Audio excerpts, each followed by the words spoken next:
എന്നും പറയുന്ന പോലെ തന്നെ ദിവസങ്ങളും മാസങ്ങളൊക്കെ ഇങ്ങനെ കടന്നു. അതെ, എനിക്ക് ഓർമ്മയുണ്ട് 1-ാം തീയതി ആയിരുന്നു, നല്ല ഓർമ്മയുണ്ട്. ശമ്പളം കിട്ടും, അതുകൊണ്ടാണ് ഞാൻ പ്രത്യേകം പറഞ്ഞിട്ടുണ്ടായിരുന്നു 1-ാം തീയതി ആകുമ്പോൾ ഒരു ഭയങ്കര ശമ്പളം കിട്ടുന്ന സന്തോഷം. 25-ാം തീയതി ഒക്കെ കഴിയുമ്പോൾ ടൈറ്റ് ആവുന്ന സമയം. പക്ഷെ ഒരു പ്രതീക്ഷയുണ്ട്, 23-25 മാസം എൻ്റെ ആവാറായല്ലോ. എന്തായാലും ഇന്ന് 23 ആയിട്ടോ, ജൂൺ 2015 ചൊവ്വാഴ്ച. മലയാള മാസം 1190, മിഥുനം 8. അപ്പോൾ നമുക്ക് മെയിൻ ആയിട്ടുള്ള ന്യൂസിൽ പോകുകയാണെങ്കിൽ ജീവനക്കാരോട് കേന്ദ്ര സർക്കാർ സമയനിഷ്ഠ പാലിക്കുക എന്നൊരു ന്യൂസാണ്. എല്ലാ കേന്ദ്ര ഓഫീസുകളിലും ഇനി ആധാർ അധിഷ്ഠിത ബയോമെട്രിക് ഹാജർ സംവിധാന രീതി എന്ന് പറഞ്ഞിട്ടാണ് ഫസ്റ്റ് ന്യൂസ് കൊടുത്തിരിക്കുന്നത്. നമുക്ക് ന്യൂസിലേക്ക് പോകാം. ന്യൂഡൽഹി കൃത്യസമയത്ത് ഓഫീസിലെത്തുക അല്ലെങ്കിൽ അച്ചടക്ക നടപടിക്ക് തയ്യാറായിക്കൊള്ളുക. കേന്ദ്ര സർക്കാർ ജീവനക്കാർക്കാണ് പേഴ്സണൽ ട്രെയിനിംഗ് വകുപ്പിന്റെ മുന്നറിയിപ്പ്. സമയനിഷ്ഠ പാലിക്കുന്നുവെന്ന് ഉറപ്പാക്കാൻ എല്ലാ കേന്ദ്ര മന്ത്രാലയങ്ങൾക്കുമുള്ള കത്തിൽ നിർദ്ദേശിച്ചിട്ടുണ്ട്. പരമ്പരാഗത ഹാജർ സംവിധാനത്തിനു പകരം ആധാർ അധിഷ്ഠിതമായ ഹാജർ സംവിധാനം എല്ലാ കേന്ദ്ര സർക്കാർ ഓഫീസുകളിലും ഏർപ്പെടുത്തുകയും ചെയ്യും എന്ന് പറഞ്ഞിട്ടാണ് ഇതിന്റെ ന്യൂസ് കൊടുത്തിരിക്കുന്നത്. നമുക്കറിയാം എന്താ പറയാ, സർക്കാർ ജോലിക്കാരാണെങ്കിൽ കുശാലായി എന്നാണ് നമ്മൾ കൊണ്ടുപോകുന്നത്. അതെ, എന്റെ ലീവ് ആനുകൂല്യങ്ങൾക്ക് ആനുകൂല്യം. ഇനിയിപ്പോ നിങ്ങൾക്ക് വേറെ എവിടെയെങ്കിലും ജോലി കിട്ടുവാണെങ്കിൽ 5 or 6 എത്ര കൊല്ലം വേണം ലീവ്. അവിടെ തമാശക്കാണെങ്കിൽ ഒരു സിനിമയിൽ ഇങ്ങനെ നമ്മളുടെ പിന്നെ ദിലീപിന്റെയും ഒരു സിനിമയിലുണ്ട്. ആ സിനിമയില് ചന്ദ്രേട്ട എവിടെയാ, ആ സിനിമയിലുണ്ട്, വന്നിട്ട് കുറെ ലീവ് എടുത്തിട്ട് വന്നിട്ട് തുറന്നിട്ട് ഇങ്ങനെ സൈൻ ചെയ്യുന്നുണ്ട്. അപ്പൊ ഇനി അങ്ങനെയൊന്നും പറ്റത്തില്ല, കാരണം ഇനി കൃത്യസമയത്ത് ഓഫീസിൽ എത്തുക എന്നൊക്കെ പറഞ്ഞിട്ടുള്ള ന്യൂസാണ്. സാധാരണ ഉണ്ടല്ലോ അമ്മയൊക്കെ ഇങ്ങനെ പറയണേക്കാം, നമ്മളൊരു 11 മണിയൊക്കെ ആകുമ്പോൾ വീടിന് മുന്നിലിരിക്കുമ്പോൾ കുറച്ച് പേര് ജോലിക്ക് പോകുന്നുണ്ടാവും. അപ്പൊ അമ്മ അത് സർക്കാർ അവർക്ക് കിട്ടി, അവർക്ക് ഗവൺമെന്റ് ജോലി കിട്ടിയെന്ന് തോന്നുന്നുണ്ട് കേട്ടോ, അവരിതാ പോകുന്നു ഈ സമയത്ത്. അതേപോലെ അതിനെ ബേസ് ചെയ്തിട്ട് ഒരു ചെറിയൊരു ന്യൂസും കൂടിയുണ്ട്. കുറഞ്ഞ ശമ്പളം 10,000 രൂപ, ഉയർന്നത് 1 ലക്ഷവും എന്ന് പറഞ്ഞിട്ട് തുടങ്ങി ഒരു ന്യൂസാണ് കൊടുത്തിരിക്കുന്നത്. തിരുവനന്തപുരം സർക്കാർ ജീവനക്കാർക്ക് കുറഞ്ഞ ശമ്പളം 16,000 രൂപയും ഉയർന്ന ശമ്പളം 1 ലക്ഷം രൂപയും ശുപാർശ ചെയ്യുന്ന റിപ്പോർട്ടാകും പുതിയ ശമ്പള കമ്മീഷൻ ശുപാർശ ചെയ്യുകയെന്ന് സൂചന. ഇപ്പോൾ ലഭിക്കുന്ന 80% ക്ഷാമബത്ത ശമ്പളത്തിൽ ലയിപ്പിക്കുമ്പോൾ വർധന 13% വരും. അതുപോലെ തന്നെ നമ്മൾ 8,500 രൂപയായിരുന്നു കുറഞ്ഞ ശമ്പളം ഉണ്ടായിരുന്നത്. അതുപോലെ കൂടിയ ശമ്പളം പണ്ട് 59,840. ഏകദേശം ഇരട്ടിയാക്കി. നാട്ടിലെ ജീവിത ചെലവ് എപ്പോഴോ ഇരട്ടി ആയതാണ്.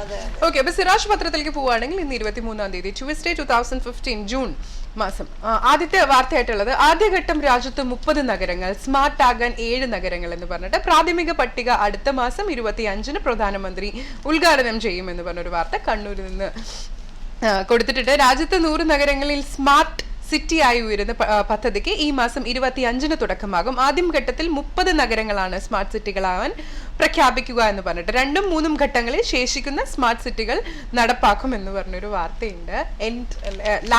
ഫൈനലി അങ്ങനെയൊക്കെ പറയണ്ടേ, ഇത് കുറെ നാളായി ഞാൻ ഈ സ്മാർട്ട് സിറ്റി എന്ന് കേൾക്കാൻ തുടങ്ങിയതാണെന്നറിയും. അപ്പൊ അങ്ങനെ ഒരു വാർത്ത ആണ് സിറാജ് പത്രത്തില് ഹെഡ്ലൈൻ ന്യൂസ് ആയിട്ട് റിപ്പോർട്ട് ചെയ്യുന്നത്. അതുപോലെ മറ്റൊരു ന്യൂസ് ഉള്ളത്, പ്രവാസി നിക്ഷേപം 1,00,000 കോടി കവിഞ്ഞു എന്നൊരു ന്യൂസാണ് കൊടുത്തിരിക്കുന്നത്. സംസ്ഥാനത്ത് പ്രവാസി നിക്ഷേപത്തിൽ വൻ വർധന. ഈ വർഷം മാർച്ച് വരെയുള്ള കണക്ക് പ്രകാരം വാണിജ്യ ബാങ്കുകളിലെ പ്രവാസി നിക്ഷേപം 1,09,603 കോടിയാണ്. മുൻവർഷത്തെ അപേക്ഷിച്ച് 15,720 കോടി രൂപയാണ് വർദ്ധിച്ചത്. സംസ്ഥാനതല ബാങ്കേഴ്സ് സമിതിയുടെ അവലോകന റിപ്പോർട്ടിലാണ് പ്രവാസി നിക്ഷേപത്തിലെ വളർച്ച വ്യക്തമാക്കുന്നത് എന്ന് പറഞ്ഞിട്ടാണ് ന്യൂസ് കൊടുത്തിട്ടുള്ളത്. അടുത്തൊരു വാർത്തയായിട്ട് ന്യൂഡൽഹിയിൽ നിന്ന് കൊടുത്തിട്ടുള്ളത്, അത് നമുക്ക് സന്തോഷിക്കാവുന്ന ഒരു വാർത്തയാണ്. ഇന്റർനാഷണൽ യോഗ ഡേ കഴിഞ്ഞു നിൽക്കുന്ന ഈ ഒരു സമയത്ത് കേന്ദ്ര സ്കൂളുകളിൽ യോഗ നിർബന്ധം എന്ന് പറഞ്ഞൊരു വാർത്തയുണ്ട്. ന്യൂഡൽഹിയിൽ നിന്ന് റിപ്പോർട്ട് ചെയ്തിട്ടുള്ള വാർത്തയാണ്. കേന്ദ്ര സർക്കാർ നടത്തുന്ന കേന്ദ്ര സ്കൂളുകളിൽ 6ാം ക്ലാസ് മുതൽ 10ാം ക്ലാസ് വരെ യോഗ പഠനം നിർബന്ധമായി നടത്തണമെന്ന് കേന്ദ്ര സർക്കാരിന്റെ ഉത്തരവ് എന്ന് പറഞ്ഞാൽ നല്ലൊരു കാര്യമാണ് അല്ലെ. യോഗ എന്ന് പറഞ്ഞാൽ നിങ്ങൾക്ക് മോർ ദാൻ എന്താ പറയാ, ഒരു മെഡിറ്റേഷനും ഒരു സിസ്റ്റമാറ്റിക് ലൈഫും, അങ്ങനെ ഒരു യോഗയോട് കൂടെ ഒരു ദിവസം തുടങ്ങുകയാണെങ്കിൽ ആ ഒരു ദിവസം ഭയങ്കര സിസ്റ്റമാറ്റിക് ആയിട്ട് ഭയങ്കര എന്തായാലും കോൺസെൻട്രേറ്റ് ചെയ്യാൻ പറ്റും. തീർച്ചയായിട്ടും അങ്ങനെ മുന്നോട്ട് പോകും. അപ്പം ഒരു ചെറിയ കുട്ടികളിൽ നിന്ന് ക്യാച്ച് ദം യങ് എന്നല്ലേ പറയാം. അപ്പൊ ചെറിയ കുട്ടികളിൽ നിന്ന് തന്നെ ആ ഒരു ശീലം തുടങ്ങി ഒരു പുതിയ വരുന്ന ഒരു തലമുറയെ തന്നെ ഭയങ്കര നന്നായിട്ട് വാർത്തെടുക്കാൻ ശ്രമിക്കട്ടെ. ഇതിപ്പം പറഞ്ഞിട്ടുള്ളത് കേന്ദ്ര സ്കൂളുകളിലാണ്. അത് ഇനിയിപ്പം സ്വാഭാവികമായിട്ട് നമ്മുടെ സ്റ്റേറ്റിലുള്ള സ്കൂളുകളിലും ഉണ്ടാവുമെന്ന് പ്രതീക്ഷിക്കാം. അതുപോലെ മറ്റൊരു ന്യൂസ് ഉള്ളത് ആലപ്പുഴ മെഡിക്കൽ കോളേജിൽ റേഡിയേഷനിടെ താഴെ വീണ് ക്യാൻസർ രോഗി മരിച്ചു എന്നൊരു ദുഃഖകരമായ ഒരു ന്യൂസാണ്. അമ്പലപ്പുഴ ആലപ്പുഴ മെഡിക്കൽ കോളേജ് ആശുപത്രിയിൽ റേഡിയേഷൻ ചികിത്സയിലൂടെ ക്യാൻസർ രോഗി റേഡിയേഷൻ മുറിയിലെ മേശയിൽ നിന്നും വീണ് മരിച്ചു. ആലപ്പുഴ കൊറ്റംകുളങ്ങര പാല്യാത്ത് PV തിലകനാണ്. 59 വയസ്സായിരുന്നു. ചികിത്സയ്ക്കിടെ ഈ ദാരുണ അന്ത്യം എന്ന് പറഞ്ഞിട്ടാണ് ഒരു ന്യൂസ് കൊടുത്തിട്ടുള്ളത്. അടുത്തത് നമ്മൾ ഈ ഒരു സമയത്ത് ജൂൺ മാസങ്ങളിൽ കേൾക്കാറുള്ള സെയിം ഒരു വാർത്ത ഇവിടെ സ്വാശ്രയ സീറ്റിന് അംഗീകാരം നഷ്ടപ്പെട്ടതോടെ മെഡിക്കൽ പ്രവേശനം അനിശ്ചിതത്വത്തിൽ എന്ന് പറഞ്ഞൊരു വാർത്ത. ട്രിവാൻഡ്രത്ത് നിന്നാണ് ഈ ഒരു വാർത്ത റിപ്പോർട്ട് ചെയ്തിട്ടുള്ളത്. സംസ്ഥാനത്ത് സ്വകാര്യ മെഡിക്കൽ കോളേജുകളിൽ 550 MBBS സീറ്റുകൾ മെഡിക്കൽ കൗൺസിൽ അംഗീകാരം റദ്ദാക്കിയതും സർക്കാരിന്റെ പുതിയ മെഡിക്കൽ കോഴ്സുകൾക്ക് അനുമതി കിട്ടാത്തതും മെഡിക്കൽ പ്രവേശനം അനിശ്ചിതമാക്കുന്നു എന്ന് പറഞ്ഞിട്ട് നിലവിൽ സർക്കാർ മെഡിക്കൽ കോളേജുകൾ ഉൾപ്പെടെ 28 കോളേജുകളിലാണ് കേരളത്തിലുള്ളത്. ഇവയിൽ 14 എണ്ണത്തിനാണ് ആദ്യഘട്ടത്തിൽ പ്രവേശനം സാധിക്കുക എന്ന് പറഞ്ഞിട്ട്. ഇതിന്റെ ഒരു അവസ്ഥ എന്താ വെച്ചാൽ ഇപ്പൊ ഇവിടുന്ന് മുതൽ നാട്ടിലുള്ളവർക്ക് വരെയാണെങ്കിൽ എൻട്രൻസ് റിസൾട്ട് വന്നു, എഞ്ചിനീയറിംഗിന്റെ റിസൾട്ട് വന്നു. ഇതൊക്കെ കഴിഞ്ഞ് മറ്റ് സംസ്ഥാനങ്ങളിൽ ഇപ്പൊ കോമഡ് ആണെങ്കിലും തമിഴ്നാടാണെങ്കിലും എല്ലാ എൻട്രൻസും റിസൾട്ട് വന്നു. അപ്പൊ നമ്മുടെ കുട്ടികളുടെ ഒരു കഷ്ടം എന്തായിരിക്കും, ഇവിടെ കിട്ടുമോ എന്നൊരു ഉറപ്പല്ലാതെ നമുക്ക് പുറത്ത് പോയിട്ടോ കാപ്പിറ്റേഷൻ കൊടുത്തിട്ടോ ഒന്നും ചേരാൻ പറ്റില്ല. ഇവിടെയാണെങ്കിൽ ഇതൊരു തീരുമാനം ഉണ്ടാക്കില്ല. ഇനി ഇപ്പം കോഴ്സിന് ജോയിൻ ചെയ്തു എന്ന് വെക്കുക, എന്നാൽ തന്നെ അംഗീകാരം എപ്പോ പോകും എന്നറിയാത്ത ഒരു സ്വാശ്രയ കോളേജുകളുടെ അവസ്ഥ ഇതാണ്. ഇനി ഒരു ക്രിസ്ത്യൻ മാനേജ്മെന്റ് വേറൊരു റൂള്, മറ്റേ മാനേജ്മെന്റ് 1000 റൂളുകളാണ്. എല്ലാ കൊല്ലവും അഡ്മിഷന്റെ സമയത്ത് വീണ്ടും വീണ്ടും വീണ്ടും ഇതൊരു പ്രശ്നമാണ്. ഇതിനൊരു സ്ഥിരമായിട്ടുള്ള ഒരു സൊല്യൂഷനോ കൺക്ലൂഷനോ ഈ കഴിഞ്ഞ കൊല്ലങ്ങളായിട്ടില്ല. അതെ, നമുക്കിനി മറ്റൊരു ന്യൂസിലേക്ക് പോവുകയാണെങ്കിൽ ബാങ്ക് ഡയറക്ടറായ CPM ബ്രാഞ്ച് സെക്രട്ടറി പാർട്ടി ഓഫീസിൽ തൂങ്ങി മരിച്ച നിലയിൽ എന്നൊരു ന്യൂസാണ്. കണ്ണൂരാണ് സംഭവം. പണയ സ്വർണം ലോക്കറിൽ നിന്ന് കാണാതായ കേസിൽ പ്രതി ചേർക്കപ്പെട്ട ബാങ്ക് ഡയറക്ടറായ CPM ബ്രാഞ്ച് സെക്രട്ടറിയെ പാർട്ടി ഓഫീസിനുള്ളിൽ തൂങ്ങി മരിച്ച നിലയിൽ കണ്ടെത്തി. CPM കുറുവ ബ്രാഞ്ച് സെക്രട്ടറിയും കരാറിനകം സഹകരണ ബാങ്ക് ഡയറക്ടറുമായ CH Rajendran 50 വയസ്സിനാണ് കുറുവയിലെ CPM branch committee ഓഫീസിന്റെ ഗ്രില്ലിൽ തൂങ്ങി മരിച്ച നിലയിൽ കണ്ടെത്തിയത് എന്ന് പറഞ്ഞാണ് ന്യൂസ്. അടുത്തൊരു വാർത്ത, പോരാട്ടം ഇഞ്ചോടിഞ്ച് മനസ്സ് തുറക്കാതെ അരുവിക്കര എന്ന് പറഞ്ഞൊരു വാർത്ത. അപ്പം അരുവിക്കരയിലെ ആ ഒരു ഇലക്ഷനാണ് ഭയങ്കര വളരെയധികം കേരളം ഉറ്റുനോക്കിക്കൊണ്ടിരിക്കുന്ന ഒരു ഇലക്ഷൻ. വോട്ടെടുപ്പിന് ഇനി 4 നാൾ എന്ന് പറഞ്ഞിട്ട് ഒരു വാർത്ത റിപ്പോർട്ട് ചെയ്തിട്ടുണ്ട്. കഴിഞ്ഞ കുറെ ദിവസങ്ങളായിട്ട് നമ്മൾ എപ്പോഴും ലീഡ് ന്യൂസ് ആയിട്ട് കാണുന്നത് അരുവിക്കരയാണ് ഇപ്പൊ എല്ലാവരുടെയും ചർച്ച. വേറൊരു വാർത്തയാവുമ്പോൾ സംസ്ഥാനത്തെ വാണിജ്യ ബാങ്കുകളിലെ പ്രവാസി നിക്ഷേപം 1,06,303 കോടി. കോടിക്കൊന്നും ഒരു വിലയില്ലാതായിരുന്നു. 1,09,603 കോടിയാണ്. ആലോചിച്ച് നമുക്ക് നമ്മളുടെ ഒരു എത്രയാ നമ്മൾ അയച്ചു കൊടുക്കുന്ന ക്യാഷിന്റെ വാല്യൂ എത്ര ഒരു ഡെപ്ത് ആണ് ഇവിടെ എന്ന് പറഞ്ഞാൽ. നമുക്ക് മാസം തുടക്കാകുമ്പോൾ ഏറ്റവും കൂടുതൽ തിരക്ക് സൂപ്പർ മാർക്കറ്റിൽ ഒന്നുമല്ല, ഈ എക്സ്ചേഞ്ചുകളുടെ മുന്നിലാണ്. അതുപോലെ അതിന്റെ തന്നെ ഒരു സബ് ന്യൂസ് ആയിട്ട് പ്രവാസി പുനരധിവാസ പദ്ധതികളോട് ബാങ്കുകൾ സഹകരിക്കുന്നില്ലെന്ന് മുഖ്യമന്ത്രി. നിക്ഷേപ വായ്പ അനുപാതം ഉയർത്തണം ധനകാര്യമന്ത്രി. അങ്ങനെ മുഖ്യമന്ത്രിയും ധനകാര്യമന്ത്രിയും അവരുടെ കാര്യം പറഞ്ഞു. നമുക്കിനി എഡിറ്റോറിയൽ പേജിലേക്ക് പോവുകയാണെങ്കിൽ അതിൽ മനോരമയുടെ എഡിറ്റോറിയൽ പേജിലേക്ക് പോവുകയാണെങ്കിൽ ആ വീഴ്ച എത്രയോ ആഴത്തിലേക്ക് എന്നൊരു ന്യൂസാണ് കൊടുത്തിരിക്കുന്നത്. ആലപ്പുഴ മെഡിക്കൽ കോളേജ് ഇങ്ങനെ പോരാ എന്ന് പറഞ്ഞിട്ടാണ് അതിൻ്റെ ഒരു എഡിറ്റോറിയൽ പേജ് തന്നെ കൊടുത്തിരിക്കുന്നത്. ആലപ്പുഴ മെഡിക്കൽ കോളേജ് ആശുപത്രിയിലെ റേഡിയേഷൻ മേശയിൽ നിന്ന് രോഗി വീണു മരിച്ച സംഭവം ഞെട്ടലോടെയാണ് കേരളം കേട്ടത്. രോഗം മാറാനുള്ള കേന്ദ്രത്തിൽ തന്നെ രോഗികൾക്ക് ഇത്തരം അപായമുണ്ടാകുന്നത് ആരെയും അസ്വസ്ഥരാക്കുന്നതാണ്. മസ്തിഷ്കത്തിലെ അർബുദബാധയെ തുടർന്ന് രോഗിയുടെ തലയിൽ ശസ്ത്രക്രിയ കഴിഞ്ഞിട്ട് ഏതാനും ദിവസമേ ആയിരുന്നുള്ളൂ. റേഡിയേഷനിടയിൽ തലയിടിച്ച് താഴെ വീണ രോഗിയെ അത്യാഹിത വിഭാഗത്തിൽ എത്തിച്ചെങ്കിലും രക്ഷിക്കാനായില്ല എന്ന് പറഞ്ഞു തുടങ്ങുകയാണ് ഇതിന്റെ ഇന്നത്തെ എഡിറ്റോറിയൽ പേജ്. ഇങ്ങനെ ഒരുപാട് അതിനെ കുറിച്ചിട്ടാണ് കൊടുത്തിട്ടുള്ളത്. അല്ലേ, നമ്മൾ ഇന്നലെ തന്നെ കണ്ടിട്ടുണ്ടായിരുന്നു ഡോക്ടേഴ്സിന്റെ, ഗവൺമെന്റ് ഹോസ്പിറ്റൽസിലുള്ള ഡോക്ടേഴ്സിന്റെ ഒരു കുറവും അതിന്റെ ഇടയിൽ അത് കൂടെ ഉള്ളവരുടെ സമരവും. അവിടെ ഒന്നാമത് അതിനുള്ള എന്താ പറയാ നമ്മളുടെ ഫെസിലിറ്റീസ് ഇല്ല. അപ്പൊ അതൊക്കെ ഒന്ന് ചെറിയ കാര്യങ്ങളാണല്ലേ, വലിയൊരു ജീവനാണ് എൻഡ് ഓഫ് ദ ഡേ. ചെറിയൊരു മിസ്റ്റേക്ക് ഉണ്ട്. വേറൊരു വാർത്തയുള്ളത്, വിവാദമായ ഹയർ സെക്കൻഡറി അധ്യാപക സ്ഥലം മാറ്റം ഉത്തരവ് പിൻവലിച്ചു. ഇന്നലെ നമ്മൾ ഡീറ്റെയിൽ ആയിട്ട് വായിച്ചൊരു വാർത്തയായിരുന്നു. 5 കൊല്ലത്തിൽ കൂടുതൽ ഒരു അവനവന്റെ സ്റ്റേറ്റിൽ വർക്ക് ചെയ്യുന്ന ഹയർ സെക്കൻഡറി അധ്യാപകന്മാർക്ക് നിർബന്ധിതമായും ട്രാൻസ്ഫർ കൊടുക്കുകയാണ്. 5 കൊല്ലമാണ് നമ്മുടെ ഇതിൽ പറ്റുക. അപ്പം 5 കൊല്ലം കഴിഞ്ഞ് കഴിഞ്ഞാൽ നിങ്ങളുടെ അടുത്തുള്ള ഡിസ്ട്രിക്ട്സിൽ നിങ്ങൾക്ക് അപ്ലൈ ചെയ്യാം എന്നുള്ള.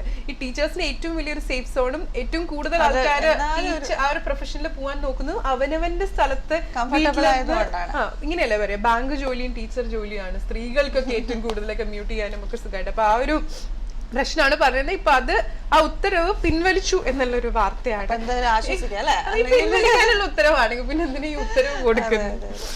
ഓക്കെ, അപ്പൊ അങ്ങനെ ഒരു വാർത്ത ഇവിടെ ഉണ്ടായിട്ടുണ്ട്. വേറെ, പ്രവാസികൾക്ക് നാട്ടിൽ വന്ന് വോട്ട് ചെയ്യും. തദ്ദേശ തിരഞ്ഞെടുപ്പ് വാർഡ് വിഭജനം അടുത്ത മാസം പൂർത്തിയാകും. സംവരണ വാർഡുകളും പദ്ധതികളും മാറും എന്ന് പറഞ്ഞിട്ട് പദവികളും മാറും എന്ന് പറഞ്ഞിട്ടൊരു വാർത്ത. ഓക്കെ, മറ്റൊരു ന്യൂസ് ഉള്ളത് കാണാത്ത പുഴയെ കീഴടക്കി നവനീതിന്റെ വിജയം എന്ന് പറഞ്ഞൊരു ന്യൂസാണ്. പുഴയുടെ ഇരുകരങ്ങളും ശ്വാസമടക്കി പ്രാർത്ഥനയോടെ കാത്തുനിന്നു. ആഴവും ഒഴുക്കവും കേട്ടറിവ് മാത്രമായ ബാലന്റെ ആത്മവിശ്വാസത്തിനു മുൻപിൽ ഓളങ്ങൾ വഴിമാറി. MS നവനീത് എന്ന 12കാരൻ പെരിയാറിലെ നിലയില്ലാ കയങ്ങൾ നീന്തിക്കടന്നത് വെറും 12 മിനിറ്റ് കൊണ്ട്. അകക്കണ്ണിന്റെ വെളിച്ചവും പരിശീലകന്റെ ശബ്ദവും മാത്രമായിരുന്നു അവന് വഴികാട്ടി. എന്തായാലും കണ്ണ് കാണാത്തൊരു കുട്ടിയാണ് നവനീത്, 12 വയസ്സ്. അപ്പോൾ അറിയത്തില്ല എത്ര ആഴുണ്ടെന്ന് അറിയത്തില്ല. പക്ഷെ എന്തായാലും ആ ഒരു ധൈര്യത്തെ നമ്മൾ എന്തായാലും അഭിനന്ദിച്ചേ പറ്റത്തുള്ളൂ അല്ലേ. വേറൊരു വാർത്ത, കാശ്മീരിൽ ഏറ്റുമുട്ടൽ 2 തീവ്രവാദികൾ കൊല്ലപ്പെട്ടു എന്ന് പറഞ്ഞൊരു വാർത്തയുണ്ട്. ഒപ്പം തന്നെ സൈനിക നടപടി മ്യാൻമാറിനെ കുറിച്ച് ഇനി മിണ്ടരുതെന്ന് ആഭ്യന്തര സഹമന്ത്രി. മറ്റേ പോളണ്ടിനെ പറ്റി ഇനി അങ്ങനെ ഒരു വാർത്ത ന്യൂഡൽഹിയിൽ നിന്ന് റിപ്പോർട്ട് ചെയ്തിട്ടുണ്ട്. അതേപോലെ മറ്റൊരു ന്യൂസ് ഉള്ളത്, ഗംഭീര സ്വർണ്ണവേട്ട, ഒറ്റയടിക്ക് 55 പേർ എന്നൊരു ന്യൂസാണ് കൊടുത്തിരിക്കുന്നത്. ചെന്നൈ കടത്തു സംഘത്തിന്റെ സ്വർണ്ണ പദ്ധതി തകർത്ത് ഇന്റലിജൻസ് വകുപ്പ്. 62 കിലോ സ്വർണം കടത്താൻ ശ്രമിച്ച 55 പേരുടെ സംഘമാണ് വിശാഖപട്ടണം വിമാനത്താവളത്തിൽ വലയിലായത്. ഡയറക്ടറേറ്റ് ഓഫ് റവന്യൂ ഇന്റലിജൻസ് പിടികൂടിയ 55 യാത്രക്കാരും തമിഴ്നാട് സ്വദേശികളാണ്. സ്വർണ്ണക്കള്ളക്കടത്തിന് ഇത്രയേറെ പേർ ഒരുമിച്ച് അറസ്റ്റിലാകുന്നതും അപൂർവം. ഒന്ന് ആലോചിച്ച് നോക്കി നോക്ക്, 62 കിലോ സ്വർണവുമായിട്ട് 55 പേര്. വിശാഖപട്ടണത്താണ് സംഭവം. അതിങ്ങനെ അവരിങ്ങനെ ഗിവ് എ ട്രൈ ആയിരിക്കും, കിട്ടിയാ കിട്ടി. അപ്പം വേറെ സ്പോർട്സ് പേജിൽ ഇവിടെ ഒരു വാർത്തയുണ്ട്. ഇത് നമ്മൾ ഇന്നലെ ബംഗ്ലാദേശിനോട് കൂടെ നമ്മൾ ഭയങ്കര ദാരുണമായി പരാജയപ്പെട്ടതിന് ശേഷം വന്നുള്ള വാർത്തയാണ്. ക്യാപ്റ്റൻ സ്ഥാനം ഒഴിയാമെന്ന് ധോനി ക്യാപ്റ്റൻ സ്ഥാനത്ത് തുടരണമെന്ന് മുൻ ക്രിക്കറ്റ് താരങ്ങൾ. അപ്പം ഇന്നലെ വളരെ ഭയങ്കര ദാരുണമായിട്ടാണ് നമ്മള്, പ്രത്യേകിച്ചും മേ ബി നമ്മുടെ ഒരു ഓവർ കോൺഫിഡൻസ് കൂടി ആയിരിക്കും. സാധാരണ ബംഗ്ലാദേശ് പോലുള്ള സ്ഥലത്തൊക്കെ ഈ ഒരു ടൂർണമെന്റ് ഉണ്ടാവുമ്പോൾ നമ്മൾ സ്ഥിരം എന്താ പതിവെച്ച് നമ്മുടെ ബാക്കി താരങ്ങളൊക്കെ എന്ന് പറഞ്ഞാൽ ബാക്ക് ടു ബാക്ക് കളിച്ചുകൊണ്ടിരിക്കില്ല. അപ്പൊ മെയിൻ ഹീറോസിനൊക്കെ നമ്മളൊരു ഇത് കൊടുത്തിട്ട് 2ാം നിര താരങ്ങളെ കൊണ്ട് പ്ലേയേഴ്സിനെ കൊണ്ടാണ് പോവല് സാധാരണ ഈ ബംഗ്ലാദേശിലൊക്കെ ഗെയിം എടുക്കണം. ബംഗ്ലാദേശ് അല്ലേ, ഇപ്പൊ എന്താ നമ്മൾ മതി. പക്ഷെ ഇപ്രാവശ്യത്തെ ഇതെന്താന്ന് വെച്ചാൽ ഇപ്രാവശ്യം എല്ലാവരും 2ാം നിരയൊന്നും കൊണ്ടുകൊണ്ടി വന്നിട്ടില്ല. എല്ലാവരും മെയിൻ ആൾക്കാർ തന്നെയാണ് പോയത്. എന്നിട്ടാണ് നമ്മൾ വളരെ ഗംഭീരമായി തോറ്റ് തിരിച്ചു വന്നത്. ഇപ്പൊ അഞ്ജന വിചാരിക്കുകയാണ്, ഇപ്പൊ നമ്മൾ TV കണ്ടോണ്ടിരിക്കുമ്പോ നമ്മൾ റിമോട്ട് വേണ്ടേ മാറ്റാൻ വേണ്ടി? തീർച്ചയായിട്ടും. അല്ലെങ്കിൽ നമുക്ക് മാറുന്ന് പറഞ്ഞാൽ മാറില്ലല്ലോ. ഞാനൊരു ന്യൂസ് വായിക്കാം.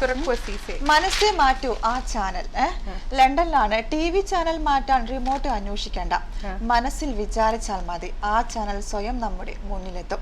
തലച്ചോറിലെ തരംഗങ്ങൾ മനസ്സിലാക്കിയാണ് ചാനൽ മാറുന്നത്. തലച്ചോറിലെ തരംഗങ്ങൾ മനസ്സിലാക്കുന്ന ഹെഡ്സെറ്റ് ധരിക്കണം. UK ഇത് സംബന്ധിച്ചിട്ടുള്ള ഗവേഷണ സ്ഥാപനമായ ഡിസ്പ്ലേസുമായി ചേർന്ന് BBC മൈൻഡ് കൺട്രോൾ TVയുടെ ആദ്യ രൂപമുണ്ടാക്കി. BBC-യിലെ 10 ജീവനക്കാരെ ഉപയോഗിച്ചായിരുന്നു പരീക്ഷണം എന്ന് പറഞ്ഞിട്ടാണ്. എന്തായാലും ഹെഡ്സെറ്റ് വേണം. ഹെഡ്സെറ്റ് വേണം നമ്മൾ, അല്ലെങ്കിൽ നമ്മൾ ഇങ്ങനെ ഇരിക്കാൻ പറ്റില്ല. എനിക്ക് തോന്നുന്നു നമ്മുടെ ഇതൊക്കെ ചെയ്യുന്നില്ലേ, ഈ ട്രൂത്ത് ഡിറ്റക്ടിങ് എന്നൊക്കെ പറയില്ലേ, ആ ഒരു എനിക്ക് തോന്നുന്നു ആ ഒരു വൈബ്സ്. പക്ഷെ അതിന് സൈഡ് എഫക്ട്സ് ഉണ്ടോ അങ്ങനെയൊന്നുമില്ല, പറഞ്ഞിട്ടില്ല. നമ്മൾ അങ്ങനെ കൊണ്ടിരിക്കുന്നു എന്ന് മാത്രമേ പറഞ്ഞിട്ടുള്ളൂ. എന്നാലും വലിയൊരു കാര്യമാണ്. പല സമയത്തും നമ്മള് പല കാര്യങ്ങൾ, ഇപ്പൊ ഒരു പാട്ട് കേൾക്കാണ്, ചിലപ്പോൾ നമുക്ക് ഭയങ്കര ഇറിറ്റേറ്റഡ് ആണെങ്കിൽ പോലും നമ്മൾ എഴുന്നേറ്റത് മാറ്റാനുള്ള അല്ലെങ്കിൽ ചിലപ്പോൾ എണീറ്റത് എടുക്കാനുള്ള മടി കൊണ്ട് നമ്മളത് സഹിക്കില്ല. അങ്ങനെയുണ്ട്. അപ്പം അതിനൊക്കെയുള്ള ഒരു എന്താ പറയാ, പെട്ടെന്നുള്ള ഒരു ഉപാധി എന്ന് പറയാം. തീർച്ചയായും. ഓക്കെ, അപ്പൊ നമ്മളെ ക്രിക്കറ്റ് വായിച്ചു. നമ്മൾ അതുപോലെ തന്നെ ക്വാർട്ടർ കടന്നാൽ ബ്രസീൽ അർജന്റീന എന്നൊരു ന്യൂസ് ഉണ്ട്. നമ്മുടെ സ്പോർട്സ് പേജ് തന്നെയാണ്.